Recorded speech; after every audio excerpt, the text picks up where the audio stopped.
안녕하세요. 저는 30대 후반의 주부입니다. 저희 친정은 참 가난했어요. 어릴 때 엄마는 교통사고로 돌아가셨고 아빠 만물 트럭을 몰고 전국을 다니며 물건을 파셨죠. 덕분에 전 어린 동생들을 홀로 돌보며 학교에 다녀야 했습니다.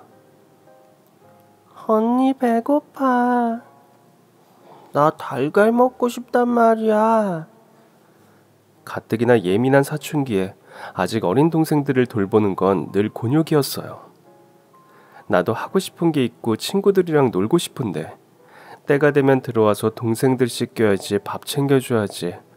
거기다 늦게 돌아오는 아빠 밥도 챙겨야지. 하루는 학교 끝나고 친구들이 저에게 그러는 거예요. 야, 넌 또 일찍 들어갈 거지? 그럴 거면 그냥 빠져. 같이 놀다가 먼저 가는 애 있으면 김 빠진단 말이야.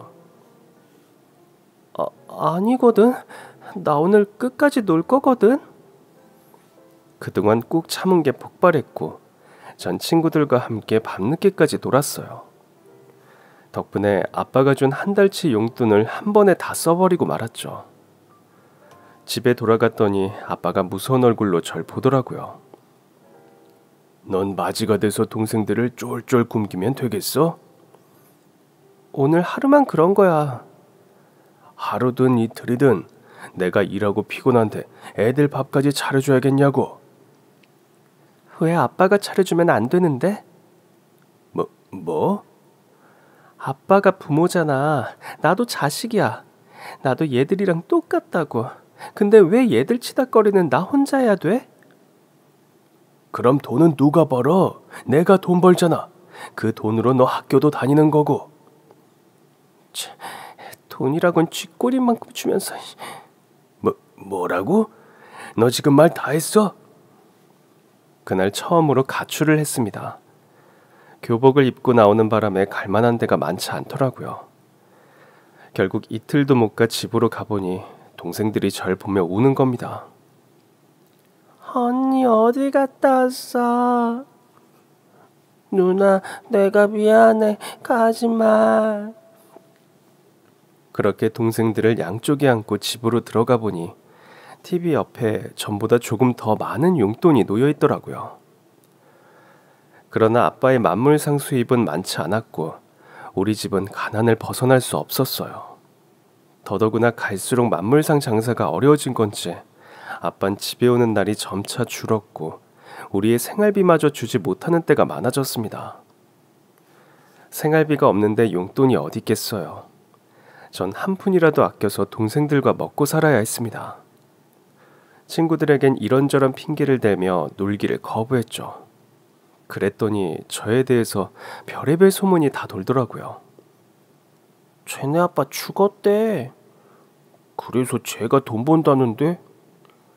돈 한 푼 없는 게 우리랑 논다고 할 때부터 에휴 저렇게 될 줄 알았다. 그러니까 좀 꺼지라니까. 자꾸 쫓아다녀서. 그러거나 말거나 전 꾸역꾸역 그 말을 못 들은 척 학교가 끝나면 집으로 가서 동생들을 돌봤어요. 어떨 땐 둘 다 쥐어받고 싶다가도 배부르게 먹지도 못하고 잠든 모습을 보고 있으면 제가 다 서러워서 엉엉 울곤 했죠. 결국 전 중학교를 졸업하자마자 일자리를 알아보기 시작했습니다. 어차피 졸업할 즈음 전 반에서 왕따였어요. 이렇게 학교에 다녀봤자 친구들한테 무시나 당하겠구나 싶었고 이럴 시간에 나도 한 푼이라도 더 벌어서 내 동생들 배부르게 먹여보자 싶었죠. 처음엔 너무 어리다고 받아주는 곳이 없더라고요. 겨우겨우 받아줘서 일한 첫 식당은 주기로 한 돈의 10분의 1도 주지 않았죠. 이게 뭐예요? 받기로 한 돈보다 한참 적은데. 원래 어린애들은 일을 잘못해서 다 주진 않아. 그래도 고생한 게 있으니까 그 정도라도 내가 챙겨주는 거야. 가서 용돈이나 해. 저 용돈 아니고 생활비 버는 거거든요. 그 순간 그 사장 눈빛이 이상해지더라고요. 너 가출 청소년이니? 그러나 그때 전 눈에 도끼가 득실득실하던 17살이었습니다. 가장 청소년이거든요. 결국 그 식당을 관둔 뒤 다시 일을 구해야 했어요. 그동안 일한 시간이 아깝고 돈을 적게 받은 게 억울해서 집으로 가는 길 내내 울었죠. 전 그 나이에 이미 세상의 쓴맛을 다 본 것 같아요. 그 다음에 일한 식당도 시급의 절반도 안 되는 돈을 주며 그랬죠. 너 같은 어린애를 써준 걸 고마워해야지. 받기 싫으면 관둬. 내 돈 내놔요. 이게 왜 네 돈이야? 내 돈이지. 내가 일한 돈 내놓으라고요. 그러다가 쫓겨나기도 했고요. 그 후로도 여러 차례 돈을 떼먹히고 갖은 욕설을 다 듣다가 더는 못 해먹겠다 싶던 차에 마지막으로 일한 식당이 있습니다. 일을 시켜주겠다고 오라기에 또 뻔한 소리를 듣겠구나 생각하며 갔죠. 제가 일한 식당 주인들은 하나같이 왜 어린애가 돈을 버느냐고 물었거든요. 처음엔 하도 일이 안 구해주니까 제 사정을 구구절절 말하기도 했는데 나중엔 그냥 벌고 싶어서 번다고 했죠. 구구절절 말해봤자 제 월급을 제대로 준 사장은 하나도 없었거든요. 몇 시부터 몇 시까지 일할 수 있니? 그러나 마지막으로 간 식당 사장님의 첫 마디는 그거였습니다. 저 온종일 할 수 있어요. 아이고, 힘들지 않겠어? 전 젊어서 쌩쌩해요. 하라는 일은 다 할 테니까 1급으로 주세요. 하도 돈을 떼었더니 저도 나름 살궁리했던 거죠. 싫다고 차라리 일을 안 하고 말겠다고 생각하던 그때였습니다. 그래, 그러자. 나도 골치 아프게 월급 계산 안 하고 좋지 뭐. 전 열심히 일했습니다. 이미 여러 식당을 거쳐온 터라 손이 좀 빨랐어요. 서빙이며 설거지까지 척척 해냈고 손님들이 필요하다고 하는 것도 사장님보다 더 빠르게 가져다 줬어요.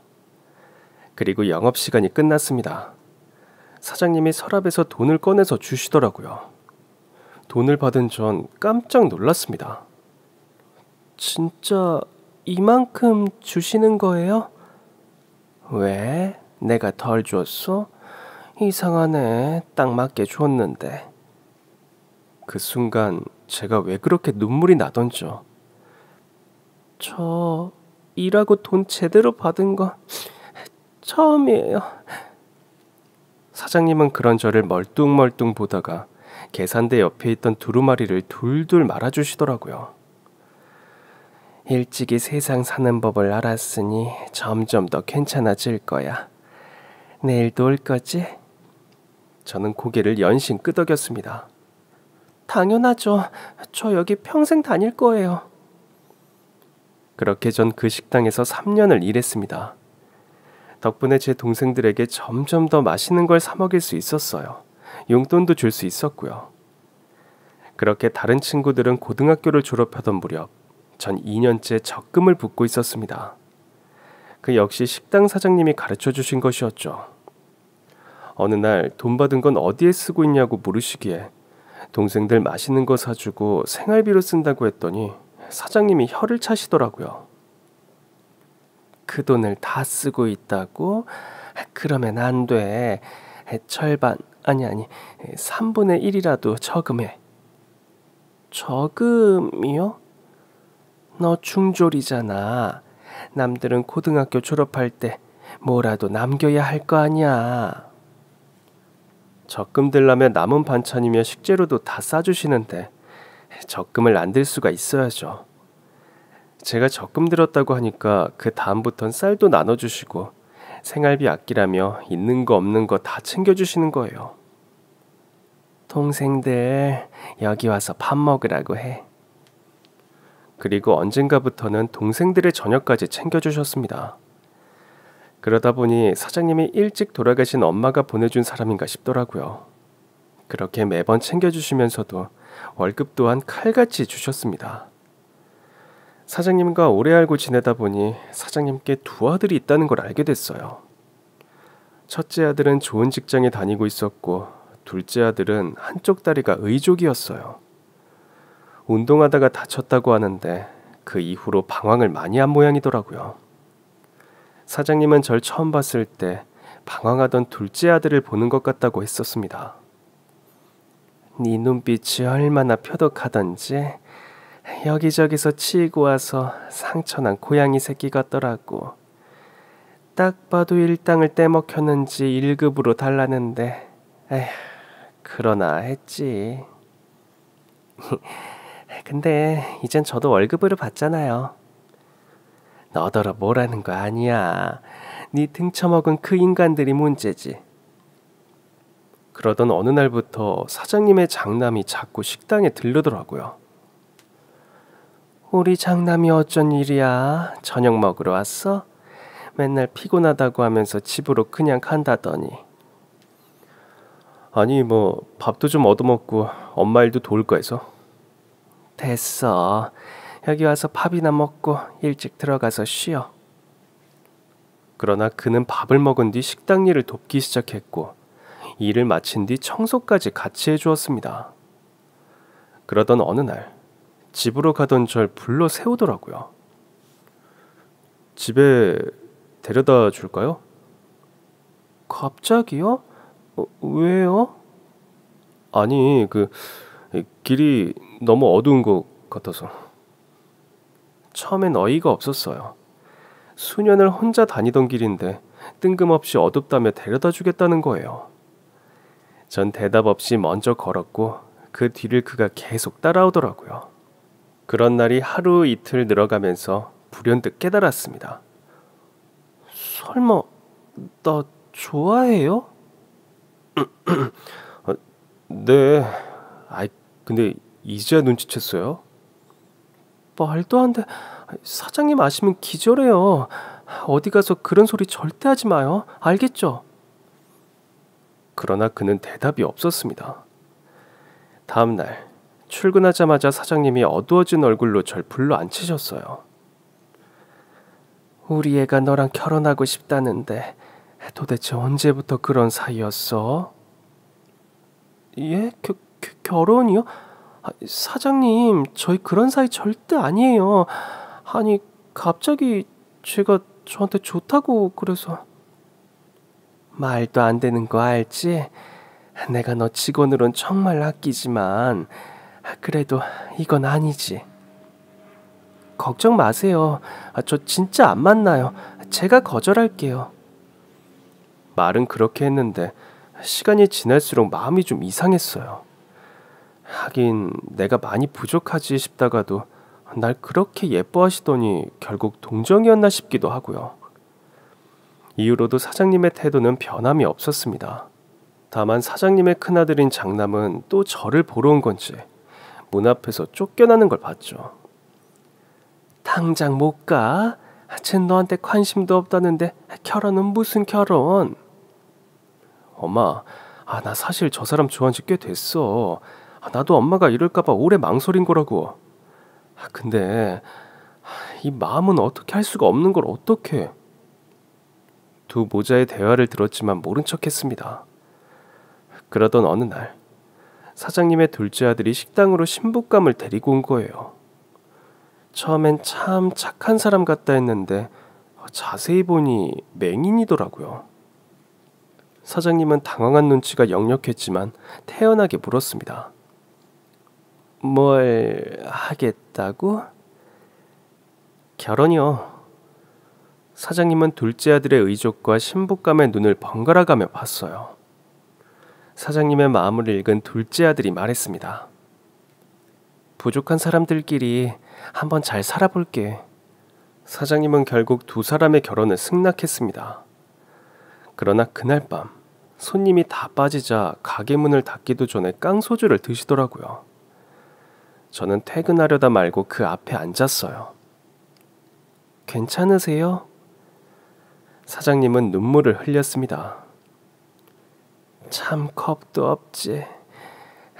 저 애들을 어쩌면 좋니? 아휴, 이 험한 세상을 어떻게 살려고. 그렇게 자작을 하는 사장님의 소주를 빼앗아 잔을 채워드렸어요. 제가 잔만 채워드리고 술은 입에 대지 않자 사장님이 물었습니다. 넌 한잔 안 해? 저 요즘 밤에 공부해요. 검정고시 치러서 고등학교는 졸업하려고요. 술 마시면 공부 못 하잖아요. 사장님은 그런 절 물끄러미 보시더니 그랬습니다. 너 내 맏며느리 할래? 네? 큰애가 네가 너무 좋대. 둘째가 맹인 며느리 데려오는 걸 보고 나니까 내가 정신이 번쩍 들어. 너만 애만 데리고 왔어도 뭐가 아쉬웠을까 싶으면서 내가 반대해서 섭섭했지? 안 섭섭하다면 거짓말이지만 그래도 이해해요. 제가 너무 부족하잖아요. 그러나 사장님은 깊은 한숨을 내쉬더니 말했습니다. 큰애가 며칠째 병가 쓰고 방에 들어 누워만 있어. 사실 난 독하게 모른 척 하려고 했거든. 근데 실은 며칠째 널 유심히 보고 있었어. 이미 내 새끼 같은 네가 내 며느리가 되면 어떤가. 괜히 좋았던 사이만 틀어지는 거 아닌가. 우리 아들은 다리 아픈 동생도 평생 돌봐야 하는데 어릴 때부터 늘 가족이란 짐을 안고 살았던 네가 감당할 수 있을까 싶더라고. 이런 우리 집도 괜찮겠어? 이젠 맹인 동서까지 생길 텐데도. 아휴 나도 주책이다. 나도 참 간사하지. 일이 이렇게까지 되고 보니까 그냥 너한테 내 며느리 하라고 하고 싶어. 나랑 같이 감당해 달라고. 그 순간 전 결심했습니다. 제가 평생 모시고 살게요. 그렇게 전 지금의 남편과 결혼했고 사장님은 제 시어머니가 됐습니다. 물론 시동생도 결혼해 저에겐 동서도 생겼죠. 그렇게 시간이 흘러 저는 다리 없는 시어머니를 모시고 살았어요. 그런데 시어머니는 강남 아파트를 동서에게 주고 돌아가셨습니다. 안녕하세요. 여기 땡땡 로펌입니다. 잠깐 와주셔야겠는데요. 그렇게 간 로펌에서 변호사가 저에게 시어머니의 유언장을 보여줬어요. 그러자 옆에 있던 로펌 대표가 저를 향해 깍듯이 고개를 숙이더라고요. 남편과 결혼 후 저는 시어머니와 한밭집을 운영했었습니다. 일명 현장 식당이라고 노동자들이 있는 현장에서 운영하는 식당이었죠. 어머니, 왜 하필 한밭집이에요?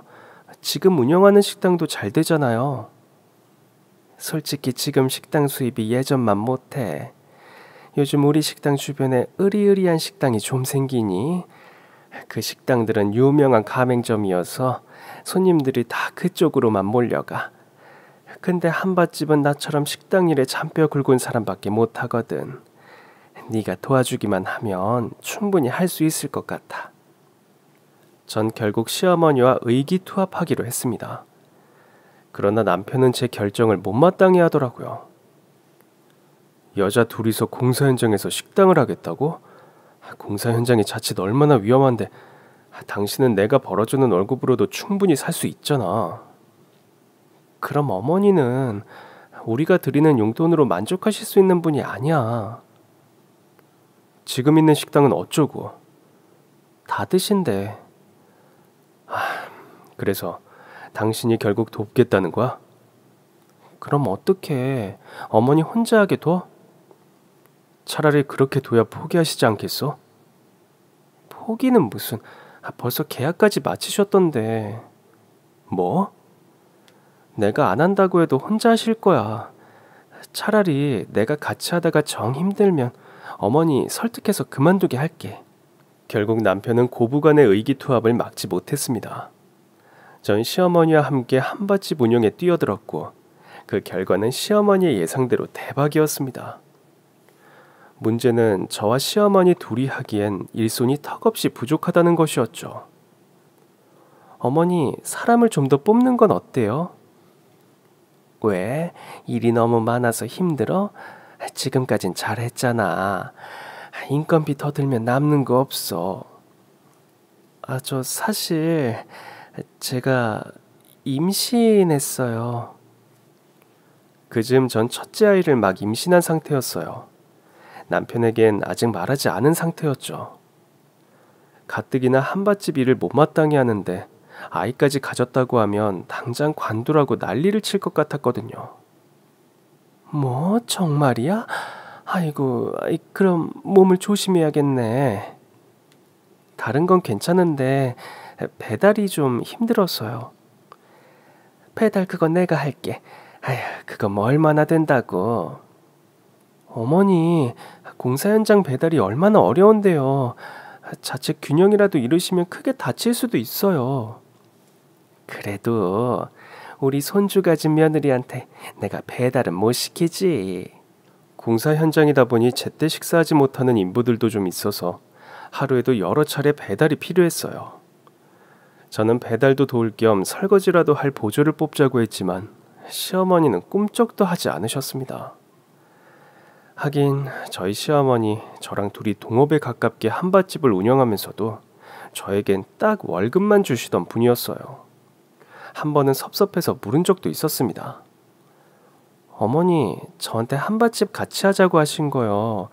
동업하자는 말씀이 아니었어요? 통업이지. 근데 전 왜 월급만 받아요? 아니 그럼 한밭집 시작할 때 돈은 내가 다 댔는데 너한테 반을 줘야 하니? 그땐 그 말이 너무 섭섭하더라고요. 그렇지만 어머니의 말씀이 일리가 없는 것도 아니어서 전 그러려니 했습니다. 어머니, 저 배달 다녀올게요. 전 차마 시어머니에게 배달을 맡길 수는 없었어요. 그런데 주방에 있던 시어머니가 달려 나오시더라고요. 아유, 됐어. 내가 갈게, 내가. 어머니, 제가 갈게요. 저 괜찮아요. 너 어제도 배 당겼잖아. 내가 갈게. 이리 줘. 시어머니는 제가 들고 있던 쟁반을 빼앗아 가셨고 결국 전 쟁반을 머리에 인 채 공사 현장을 걸어가는 시어머니의 뒷모습을 불안하게 보고 있어야 했습니다. 여기 김치 좀 더 줘요. 네. 그러나 한밭집 일은 눈코 뜰 새 없이 바빴어요. 식당에 남아 준비해둔 밥과 반찬을 열심히 나르는데 젊은 남자 인부가 식당으로 뛰어 들어오더라고요. 여기 사장님, 공사 현장에서 추락했어요. 밥과 반찬을 준비하고 있던 전 쟁반을 떨어뜨리고 말았습니다. 인부를 따라가 보니 시어머니는 다리가 뒤로 꺾인 채 바닥에 떨어져 있었어요.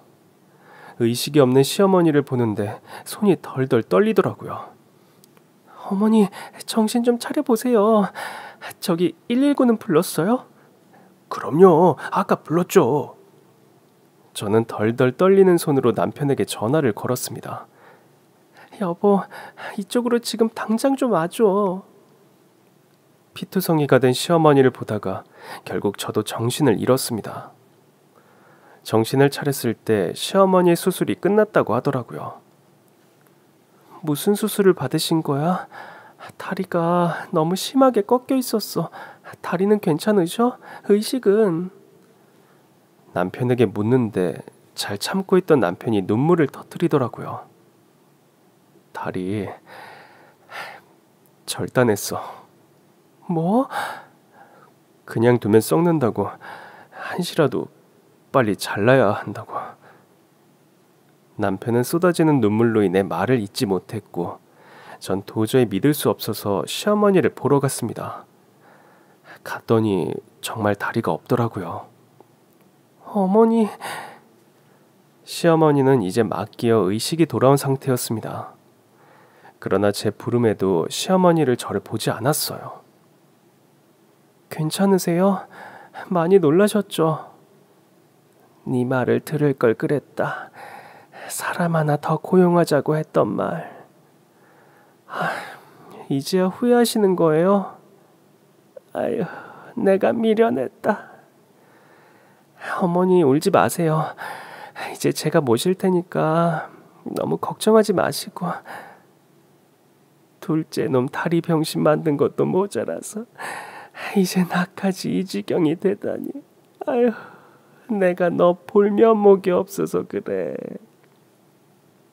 그런 말씀 마세요.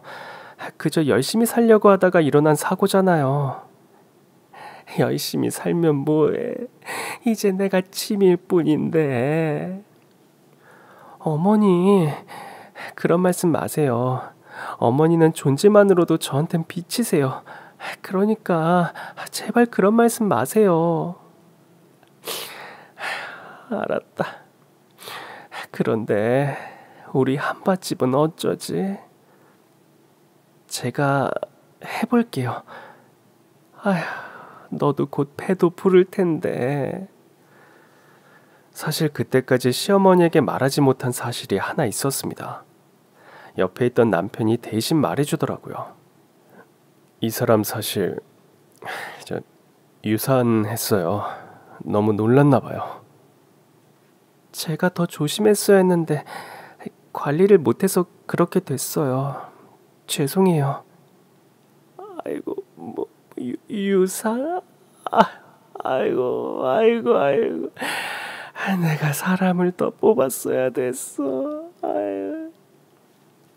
아이는 다시 가질 거니까 걱정 마세요.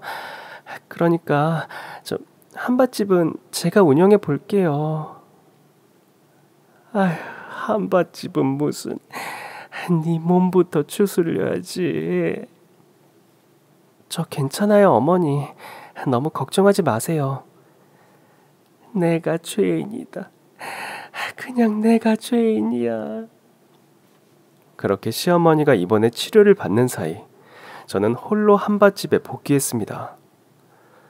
유산하고 아직 몸이 힘든 때였지만 주저앉아 있기엔 머릿속이 너무 복잡했어요.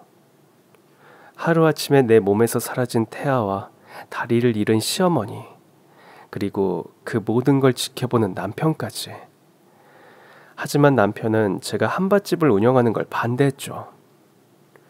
그냥 이참에 접자. 어떻게 자리를 잡은 건데 당신 일 아니라고 그렇게 쉽게 말하는 거야? 내가 당신이랑 어머니 다 먹여 살리면 되잖아. 당신이 아무리 대기업을 다녀도 혼자 벌어서 먹고 살기 힘든 세상이야. 거기에다 우리 아기라도 태어나봐. 그런 건 아기가 태어나고 걱정을 해. 당신 지금처럼 이랬다간 또 유산하고 말 거라고. 다음엔 내가 잘 관리할게. 솔직히 나 요즘엔 우리 엄마가 미워. 어릴 때도 악착같이 돈만 버는 엄마가 싫었다고. 학교에 한번 오시길 하나, 소풍 때 도시락 한 번을 제대로 싸주나. 식당 하면서도 자식들 밥은 늘 식당에서 먹던 거, 소풍 때도 식당에서 먹던 거. 진짜 어린 마음에 정말로 싫었지만 뭐 덕분에 우리가 돈 걱정 없이 산 건 사실이니까 이해했어. 근데 지금은 솔직히 엄마 한밭집 안 해도 먹고 살 수 있잖아. 결국 욕심내다가 다리만 잃은 거 아니냐고. 당신은 진짜 배부르게 자란 티가 나네. 뭐? 돈 걱정 없이 산 게 별일이 아닌 것 같아? 그건 축복이야. 그것도 여자 혼자 아이 키우면서 그렇게 살게 해줬다면 어머니는 뼈가 갈리게 일했을 거라고. 왜 그런 것도 이해하지 못하는 거야? 남편은 어떠한 대꾸도 하지 못했습니다. 난 어려서부터 늘 돈 걱정만 하며 살았어. 그래서 어머니가 한밭집 하자고 했을 때도 돈만 벌 수 있다면 못할 게 없었어. 의사 말 들었잖아. 어머니 뼈가 많이 약했다고. 공사 현장에서도 엄청 높은 데서 떨어지신 것도 아닌데 뼈가 약해서 뼈가 부러지는 바람에 그게 신경까지 잘렸다고 그랬잖아. 그거 당신이랑 서방님이 그 뼈 갉아먹고 자란 거라고. 그런데도 어머니가 미워? 그럼 난 우리 아버지를 미친 듯이 미워해야겠네. 우리 아버진 돈도 제대로 못 벌어다 줬으니까. 어디 그뿐이야? 내 동생들 먹이고 입히고 챙기는 것도 전부 다 내 몫이었지. 누가 더 불쌍한가 한번 나하고 해볼까? 미안해. 난 그냥 우리 아기도 잃고 엄마까지 다리도 잃으니까 그냥 슬퍼서. 전 그런 남편을 꼭 안아줬어요. 그건 나도 미안해. 근데 나도 슬퍼. 아기는 다시 가지면 되지만 당신 키워주신 어머니는 한 분이잖아. 어머니는 더 슬플 거야. 그러니까 너무 미워하지 마. 남편도 그제야 알겠다고 하더라고요. 제가 한밭집 일에 매진하는 사이 병원엔 동서가 와 있었어요. 물론 맹인인 동서가 할 수 있는 간병은 많지 않았죠. 어머니, 제가 물 드릴까요? 아니야. 내가 따라 마실게. 그럼 제가 냉장고에서 꺼내오기만 할게요. 그래. 그게 좋겠다. 아유. 제가 병원에 갔을 때 시어머니가 그러시더라고요. 걔 좀 그만 오라고 해. 아야, 보는 내가 불안해서 못 살겠어. 왜요? 아니, 뭘 자꾸 갖다 준다는데, 내가 다리가 이러니까 일단 알겠다곤 했지만, 걔가 유리물병 들고 오는데, 아이고, 나 지릴 뻔했다.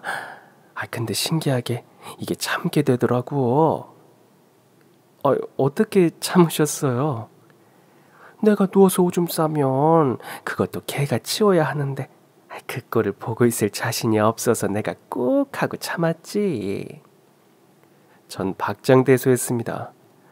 아무래도 동서가 시어머니를 간병하는 건 힘들 것 같아 결국 간병인을 고용했어요. 대신 전 한밭집에서 열심히 일했죠. 그렇게 한 달이 지났을 때 통장으로 돈이 입금되더라고요. 딱 월급일이기에 은근히 기대하며 통장 잔고를 확인한 그때였습니다. 뭐야? 어떻게 보고 다시 봐도 제 통장에 들어온 월급은 전과 똑같았습니다. 아무리 저라지만 그건 좀 섭섭하더라고요. 전 시어머니를 찾아가 물었죠. 어머니, 이건 좀 너무하신 거 아니에요? 한밭집 제가 운영하는 거나 다름없는데 왜 월급이 똑같아요? 그럼 뭘 어떻게 줘야 하는데 직원도 고용해서 같이 하고 있잖아. 그래도 어머니가 가져가시는 것보단 못해도 나 너랑 똑같이 가져가는데? 네?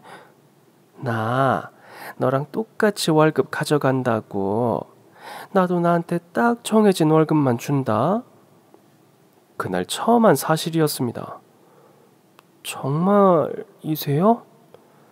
그럼 나라고 뭐 더 가져갈 건 또 뭐 있니? 한 사람만큼 일하는 건데. 시어머니의 다리가 그렇게 된 후 저는 2명의 직원을 고용했어요.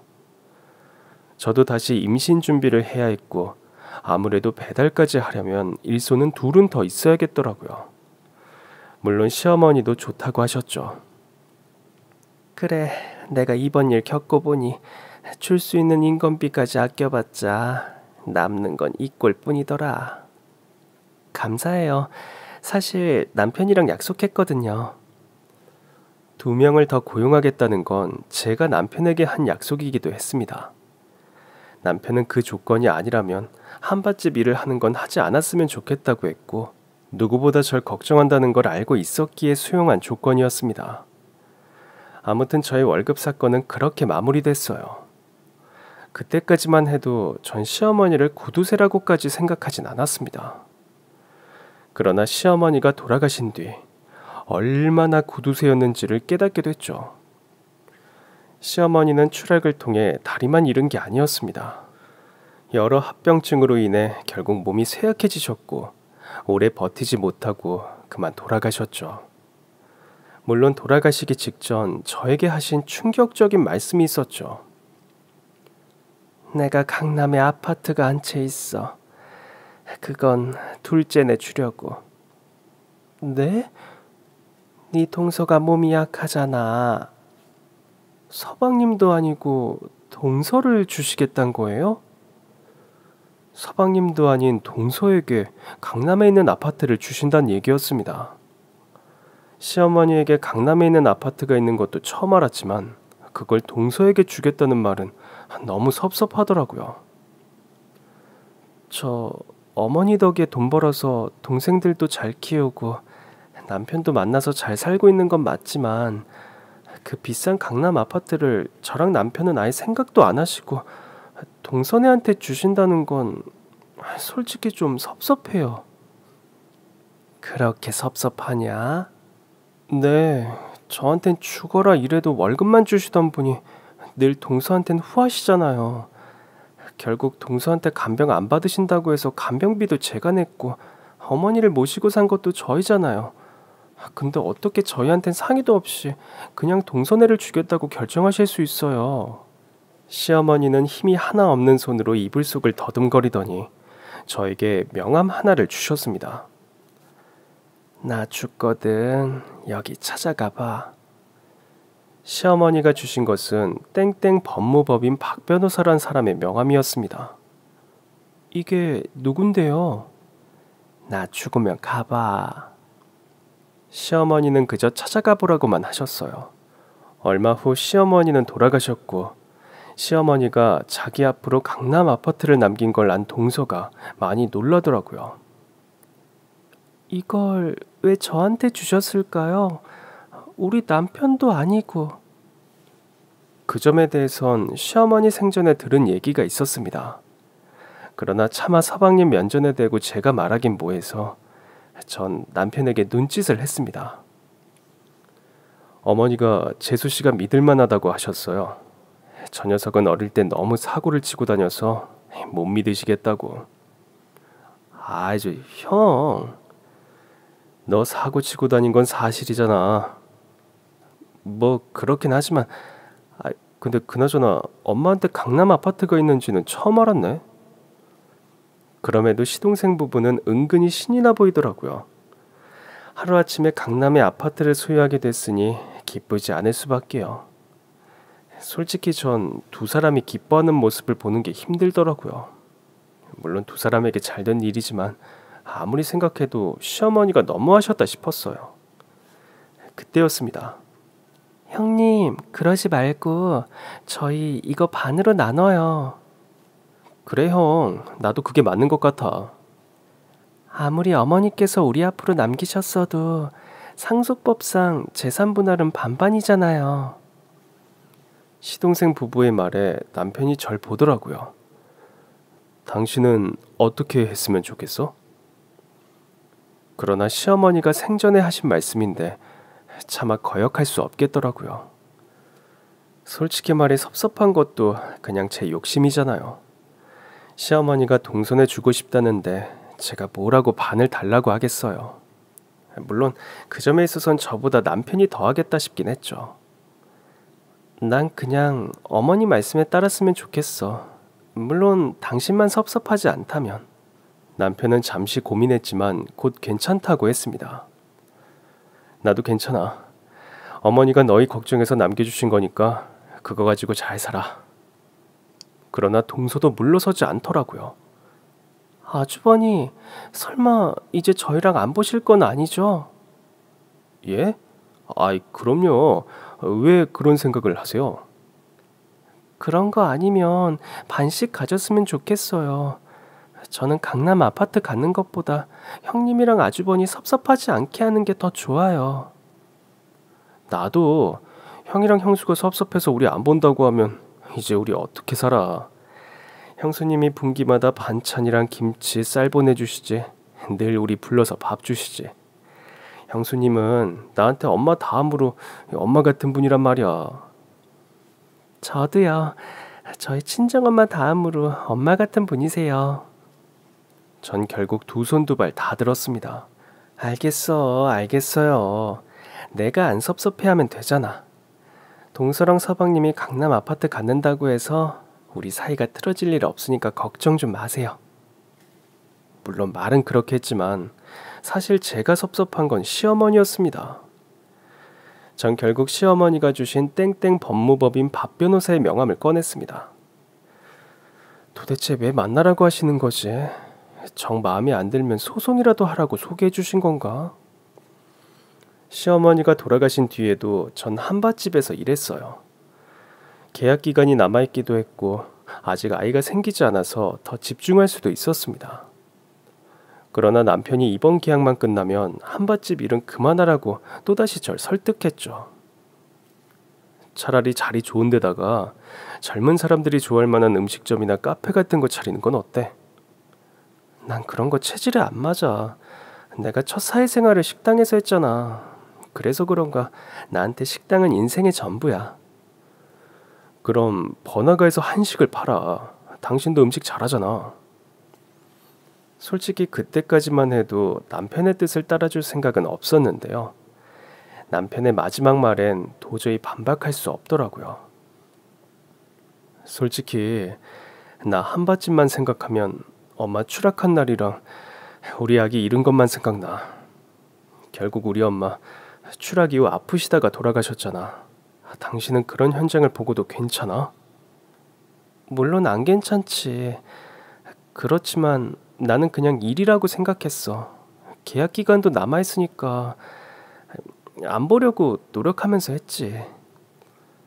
그러다 당신까지 엄마처럼 되면 난 못 살 거야. 여보, 그럴 일 없어. 그날도 내가 배달 갔으면 괜찮았을 거야. 내가 임신했단 말을 하지 말걸. 그럼 내가 계속 배달을 했을 텐데. 결국 전 남편에게 약속했습니다. 그래, 그러자. 한밭집 계약 기간까지만 할게.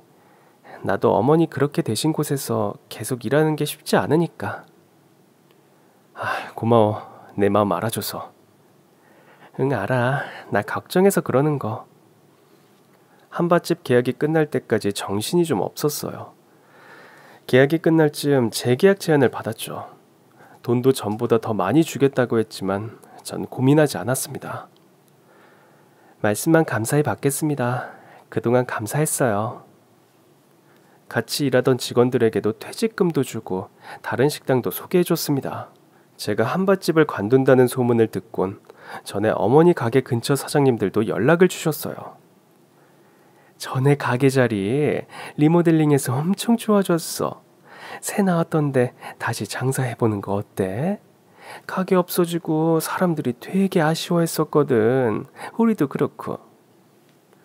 우리 다시 같은 동네에서 장사하고 예전처럼 재밌게 지내자고. 사장님들 모두 어머니의 장례식장에도 와주신 분들이었습니다. 조만간 찾아뵐게요. 대신 밥 많이 주셔야 돼요. 저는 완곡히 거절한 뒤 모든 장사를 일단 마쳤어요. 임신 계획도 세우고 바쁘게 지냈는데 동서에게서 연락이 왔습니다. 형님, 저희 이사했어요. 집들이 하려고 하는데 언제 시간 되세요? 동서가 시어머니가 남긴 강남 아파트로 이사했다는 소식을 전하더라고요. 미안. 내가 신경 좀 썼어야 했는데 장사 정리하고 어쩌느라 바빴어. 형님이 왜 미안하세요. 저희가 해야 할 일인데 오히려 죄송하죠. 어머니 생전에도 장사 한 번도 못 돕고. 괜찮아. 나라고 뭐 공짜로 도왔나. 월급도 받고 어머니 돌아가시고 한밭집 장사해서 돈도 많이 벌었어. 저는 동선의 집들이 날짜를 잡은 뒤 전화를 끊었습니다. 그리고 나서 홀로 거실 소파에 앉아있는데 가슴이 휑하더라고요. 매일 공사 현장에서 북적거리는 식당을 운영을 하다가 관둔 탓도 있었고 저와 남편만 유산을 못 받았다는 생각에 또다시 허무한 기분도 느꼈던 것 같아요. 그러다 그간 바빠서 처리 못한 은행 일 좀 처리하자 그러면서 지갑을 꺼냈을 때였습니다. 지갑 안쪽에 어머님께서 주셨던 땡땡 로펌 박 변호사의 명함이 있더라고요. 전 고민 끝에 전화를 걸었어요. 안녕하세요. 저희 시어머니께 듣고 연락드립니다. 시어머니의 이름과 나이를 말하자 박 변호사라는 사람이 바로 알아듣더라고요. 안녕하세요. 왜 연락을 안 주시나 했습니다. 로펌으로 시간 될 때 한번 와주시겠어요? 네, 제가 그동안 좀 바빴습니다. 언제 가면 될까요? 며칠 뒤 저는 로펌으로 향했습니다. 집에 있어봤자 자꾸 돌아가신 시어머니만 생각이 나고 마음이 울적하더라고요. 저랑 남편에게 남겨주신 건 한밭집뿐이었지만 또 시동생 부부를 가엾게 여기신 마음도 모르겠는 건 아니었어요. 저도 한밭집을 운영하며 돈을 꽤 번 상태였고 시어머니 덕에 배운 게 있었으니 뭐라도 해먹고 살 자신은 있었습니다. 그런데 시동생 부부는 사정이 또 다르잖아요. 로펌에 도착한 전 박 변호사를 찾았습니다. 어서 오세요. 박 변호사는 저를 회의실로 안내했어요. 곧 대표님도 오실 겁니다. 여기 로펌 대표님이요? 왜요? 그때 마침 로펌 대표가 들어오더라고요. 반갑습니다. 원래 단골 고객님의 비밀 유언장을 공개할 땐 로펌 대표가 동반 참석합니다. 행여나 과정에서 생길 문제를 미연에 방지하기 위해서죠. 비밀 유언장이요? 네, 저희 단골 고객님께서 며느님 앞으로 비밀 유언장을 하나 남기셨어요. 이건 남편 되시는 큰 아드님이나 둘째 아드님에게도 비밀로 해달라고 하셨고요. 저는 상당히 어리둥절했어요. 왜요? 왜 저만... 저도 그 이유가 무척 궁금했습니다. 이제 며느님의 동의를 받고 열어보면 그 비밀이 밝혀지지 않을까요? 로펌 대표는 박 변호사에게 눈짓했고 박 변호사는 저에게 어머니가 남기셨다는 서류를 내밀었습니다. 전 의아해하며 봉투에서 서류를 꺼냈고 내용을 확인하는 순간 경악하고 말았습니다. 아니, 왜 그러세요? 제 표정을 본 로펌 대표도 가까이 와서 서류를 확인하더라고요. 내용을 확인한 로펌 대표가 저에게 깍듯이 고개를 숙였고 박 변호사 역시 따라와 고개를 숙이더라고요. 이제부터 저희 로펌 대고객이십니다. 전 얼떨떨해서 시어머니가 남기셨던 비밀 유언장을 보고 또 봤어요. 시어머니가 남긴 서류의 정체는 건물 증여에 대한 공증이었습니다. 건물 증여 처리 역시 이 로펌에 맡기셨더라고요. 대체 이게 무슨 강남에 있는 건물이네요. 박 변호사는 바로 건물을 검색해 시세를 알아보더라고요.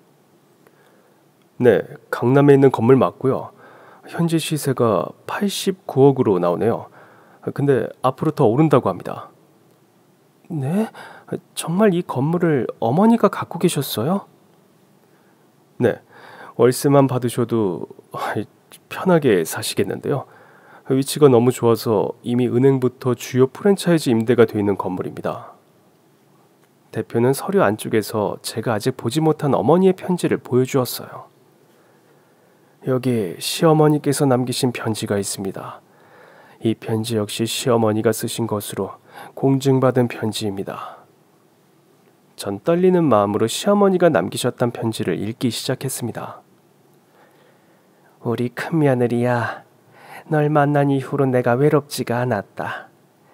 평생 아들 두 놈 키우느라 혼자 세상을 사는 기분이었는데 널 만나고 네가 내 며느리가 된 후로 세상 사는 게 두렵지가 않았어. 너에게 남기는 강남 건물은 아주 오래전에 내 시아버지가 주신 건물이야.